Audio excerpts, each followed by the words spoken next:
Hello students, हमारे YouTube channel में आपका हार्दिक स्वागत है।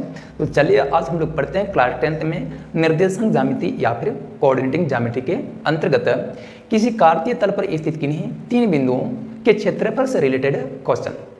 तो यहाँ पर देखिए क्वेश्चन कुछ इस तरह से है, के का मान ज्ञात कीजिए ताकि तीनों बिंदु जिनके निर्देशांक यहाँ पर दिए जा रहे हैं उन तीनों बिंदु संरेखी हों। समझ पा रहे हैं? के का मान ज्ञात कीजिए ताकि तीनों बिंदु संरेखी हो। तो ये तीन बिंदु कहाँ है? तो यहाँ पर पहला बिंदु दिख रहा है जिसका निर्देशांक 7, -2 के रूप में है। यहाँ दूसरा बिंदु है जिसका निर्देशांक 5, 1 के रूप में है और इस जगह पर तीसरा बिंदु है जिसका निर्देशांक 3, k के रूप में है। तो इसमें k के जगह पर कौन सा मान आएगा, ये मान ज्ञात करना है। ठीक है, तो जैसे कि आप सभी जानते हैं कि किसी भी कार्तीय तल पर स्थित किन्हीं तीन बिंदु जिनके निर्देशांक हमें पता हो उन्हें परस्पर जोड़ने पर प्राप्त त्रिभुज का जो क्षेत्रफल होता है वो ½ × x1 × y2 - y3 plus x2 × y3 - y1 plus x3 × y1 - y2 से ज्ञात होता है। ठीक है, तो फिर उस सूत्र की मदद से यह सवाल हल होने वाला है। तो क्या रखोगे, मान के चलिए यह बिंदु A का निर्देशांक है और यह बिंदु B का निर्देशांक है और ये जो तीसरा निर्देशांक देख रहे हो वो बिंदु C का निर्देशांक है। तो ये तीनों ही बिंदु क्या हैं कि एक कार्तीय तल पर स्थित बिंदु है तथा कार्तीय तल पर ये तीनों बिंदु कैसे हैं? तीनों बिंदु प्रश्न के अनुसार संरेखी हैं। संरेखी कहने का मतलब हो गया कि वे तीनों ही बिंदु एक संरेखीय पथ पर स्थित है। जैसे कोई एक सररेखा ले लोगे, उसमें से एक जगह पर A बिंदु दे दोगे जिनका निर्देशांक यहाँ पर स्पष्ट दिख रहा है 7, -2 के रूप में। उसी जो है रेखा पर स्थित एक अन्य बिंदु ले लोगे B जिनका निर्देशांक है यहाँ पर 5, 1 के रूप में और उसी सररेखीय पथ पर स्थित कोई एक बिंदु ले लोगे C जिनका निर्देशांक होगा 3, k। समझ पा रहे हैं? तो इन तीनों बिंदुओं को जब हम लोग एक दूसरे से जोड़ेंगे या फिर परस्पर जोड़ेंगे तो ध्यान दोगे जो त्रिभुज बनेगा, त्रिभुज ABC कहें या त्रिभुज BAC कहें या त्रिभुज CAB कहें, वह त्रिभुज होगा कैसा? तो ध्यान रखिएगा, कोई भी तीन बिंदु अगर संरेखी हो जाए और उन्हें अगर परस्पर जोड़ा जाए तो उस स्थिति में प्राप्त त्रिभुज जो होता है वो त्रिभुज नहीं बनता है, या फिर त्रिभुज अगर बन भी जाता है तो उनका क्षेत्रफल जो होता है वो क्या हो जाता है, शून्य हो जाता है। यानी त्रिभुज के निर्माण के लिए तीन बिंदुओं का असंरेख होना बहुत जरूरी है। जैसे यहाँ पर बिंदु A होता, यहाँ पर बिंदु B होता और बिंदु C इस तरह के पोजीशन में होता, तो ये तीनों एक संरेखीय पथ पर नहीं होता। तो उस स्थिति में तीनों को जोड़ने पर देखोगे आपको एक त्रिभुज मिल जाता और उस त्रिभुज का कुछ न कुछ एक क्षेत्रफल हो जाता। ठीक है, लेकिन ऐसा नहीं है, ये तीनों बिंदु क्या है, इस संरेखीय पथ पर है, तो इस वजह से यहाँ पर त्रिभुज का निर्माण नहीं हो सकता। या फिर अगर मान के चलिए थोड़ा समय के लिए हम समझ रहे हैं कि वो त्रिभुज बन भी रहा है तो उस बनने वाला त्रिभुज का जो क्षेत्रफल होता वो क्या हो जाता, 0 वर्ग इकाई का हो जाता। ठीक है, इसमें से A को अगर पहला बिंदु मान लें तो इसके जो निर्देशांक होंगे x1, y1 के रूप में होंगे।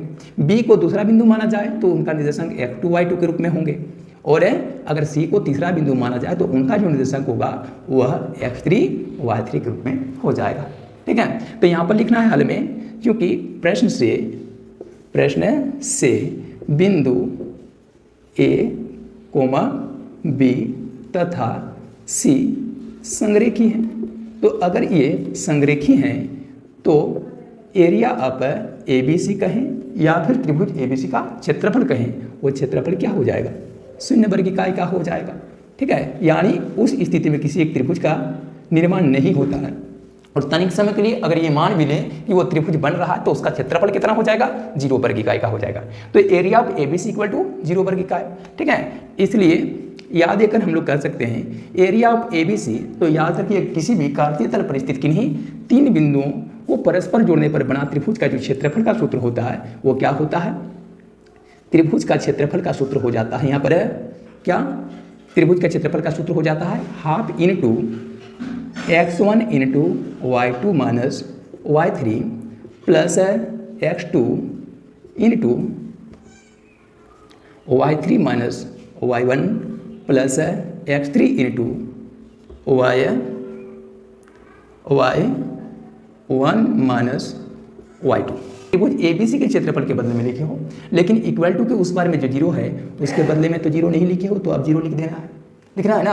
अब उसके बाद है इस जगह पर उनका मान स्थापित करना है, तो हाफ इंटू यहाँ x1 की जगह पर देखोगे कितना मान आया है, 7 का मान आया, तो 7 इंटू y2 की जगह पर कौन सा मान आया है, 1 का मान आया है, माइनस y3 की जगह पर कौन सा मान आया है, k का मान आया है, तो k लिख दोगे, इंटू प्लस x2 की जगह पर 5 का मान आया है, तो 5 इंटू y3 की जगह पर फिर k का मान आया है, माइनस y1 की जगह पर देखोगे -2 का मान आया हुआ है, तो इस जगह पर -2 लग जाएगा। ठीक है, यानी यहाँ पर तब लगा ब्रैकेट मंथली ब्रैकेट होगा। उसके बाद प्लस के प्लस x3 की जगह पर कौन सा मान रखेंगे, 3 का मान रखेंगे, 3 इंटू y1 की जगह पर कौन सा मान, -2 का मान है, तो यहाँ पर -2 का मान माइनस कर देंगे y2 का मान, तो y2 का मान कितना है, 1 है, तो उस स्थिति में हम लोग 1 रख देंगे। ठीक है, और इस तरह से इसको क्या कर लेंगे, जब हल कर लेंगे तो उस स्थिति में जो भी मान प्राप्त होगा वो k का मान प्राप्त होगा। हाफ इंटू, जैसे कि आप लोग जानते हैं BOD MS फार्मूला में पहले ब्रैकेट के अंदर का काम होता है, और ब्रैकेट के अंदर में अगर मान के चले 2 या 2 से अधिक प्रकार के ब्रैकेट इस्तेमाल हुए हो तो सबसे पहले छोटी ब्रैकेट के अंदर का काम होता है, उसके बाद फिर मझली ब्रैकेट के अंदर का काम होता है, तो सबसे अंत में बड़ी ब्रैकेट के अंदर का काम होता है। और जब ब्रैकेट के अंदर के या सभी प्रकार के ब्रैकेट के अंदर का काम निपट जाता है तो उसके बाद ही हम लोग ब्रैकेट के बाहर निकलकर अपने काम को स्टार्ट करते हैं। ठीक वही प्रक्रम यहाँ अपनाया जाएगा। यहाँ पर 7 इंटू 1 में तो k घटेगा नहीं, वो जैसे कि तैसे रहेगा, प्लस है यहाँ 5 इंटू k, फिर ये छोटी ब्रैकेट हटेगा तो चिन्हों का गुना होगा, माइनस माइनस प्लस 2 इंटू फिर क्या हो जाएगा, प्लस के प्लस 3 इंटू -2 और -1 की राशि दोनों ही ऋणात्मक राशि है, सो दोनों जुड़ जाएंगे, -3 हो जाएंगे, फिर ब्रैकेट बंद इक्वल टू 0 होगा। इसके अगले प्रोसेस में क्या करना है, हाफ इंटू 7 के साथ 1 की राशि एक बार गुना होगी और 7 के साथ माइनस k एक बार गुना होगा, क्योंकि 7 की राशि एक दो पदी व्यंजक से गुना हो रही है, तो 7 की राशि दोनों पदों से अलग अलग बार गुना होगी, तो 7 की राशि एक बार 1 से गुना होगी, 7 की राशि एक बार -k से गुना होगी। वही प्रक्रम प्लस 5 इंटू k प्लस 2 के साथ है, तो प्लस 5 की राशि एक बार k से गुना होगी और प्लस 5 की राशि एक बार प्लस 2 से गुना होगी। ठीक है, तो चलिए इसको गुना करते हैं, plus into plus plus 7 into 1 7 plus into minus minus 7 into k कर दोगे 7k हो जाएगा। अब plus into plus plus 5 into k कर दोगे 5k, फिर प्लस प्लस प्लस 5 इंटू 2 कर दोगे 10, फिर प्लस इंटू माइनस माइनस 3 गुना 3 कर दोगे 9 हो जाएगा, इक्वल टू 0 होगा। इसके बाद और आगे की प्रक्रिया में चलेंगे तो क्या मिलेगा, हाफ इंटू प्लस 7 प्लस 10, ये दोनों राशि आपस में जुड़ जाएगी, क्योंकि दोनों ही अचर राशि है और दोनों का चिन्ह प्लस में है, तो दोनों को जोड़ने पर क्या होगा, प्लस 7 और प्लस 10 प्लस 17 होगा। फिर देखोगे -9 की राशि उनसे अलग रहेगी, यहाँ लिखना है -9, उसके बाद -7 के लिखना है, -7 के प्लस 5 के इक्वल टू क्या कर देना है, 0 कर देना है।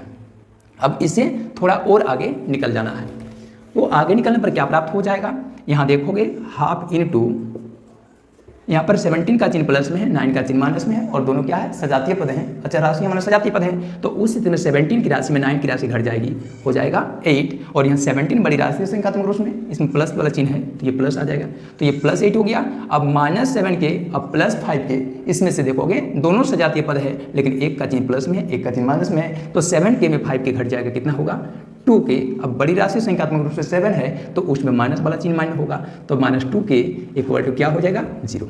अब फिर उसे जब हल करने के लिए आगे बढ़ोगे तो उस स्थिति में क्या होगा, यहाँ पर इंटू है 1/2, उसे सीधे आप लोग RHS में ले जाओगे तो LHS में बचेगा +8 कहें या 8 -2k, और उस पर में 0 के नीचे चला आएगा कितना, 1/2 की राशि, तो हो जाएगा इधर 8 -2k, और उस पार में 0 की राशि को जब 1/2 से डिवाइड करोगे तो क्या प्राप्त हो जाएगा, 0 हो जाएगा। फिर इनका ब्रैकेट तोड़ोगे तो ब्रैकेट कैसे टूटेगा, plus plus plus 8k 8 plus minus minus 2k के 2k इक्वल टू 0 के रूप में टूटेगा।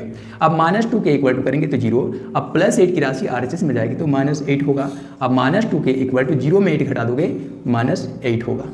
ठीक है, तो यहाँ पर -8 हो गया। अब बाएं साइड में देखिए माइनस है, इस स्थिति में बाएं साइड में फिर क्या देखेंगे, -2 की राशि को जब दाहिने साइड में ले जाएंगे तो k इक्वल टू हो जाएगा -8 के नीचे यहाँ पर चला जाएगा -2, माइनस माइनस की राशि कट जाएगी आंसर में, फिर 2 से कटोगे, 2 1 के 2, 2 4 8, यानी k का मान आ गया 4/1 माने 4, अतः यहाँ पर k इक्वल टू लोग दोगे 4 और इसे आप लोग आंसर कर दोगे, यानी k का मान 4 प्राप्त हुआ। इसका कहने का मतलब है यहाँ पर जो बिंदु, यहाँ पर जो तीसरा बिंदु देख रहे हो C बिंदु, उसके कोटि का जो मान होगा वो कोटि का मान किसके समान होगा, 4 के समान होगा, और इसे आप लोग आंसर कर देंगे। यानी अगर C बिंदु का निर्देशांक कहा जाए तो C बिंदु का निर्देशांक हो जाएगा 3,4 के रूप में होगा। ठीक है, तो यहाँ का आंसर हो जाएगा 4। ठीक है। उम्मीद करते हैं आप लोगों को हमारे ये कॉन्सेप्ट अच्छी तरह से समझ में आ गया होगा। उम्मीद करते हैं आप लोगों को हमारा ये कॉन्सेप्ट अच्छी तरह से समझ में आ गया होगा। ठीक, नेक्स्ट रोज में इसी प्रकार का कॉन्सेप्ट लेकर आपकी सेवा में हम दोबारा हाजिर होंगे। फिलहाल आज का क्लास यहीं पर करते हैं। Thank you, all the best.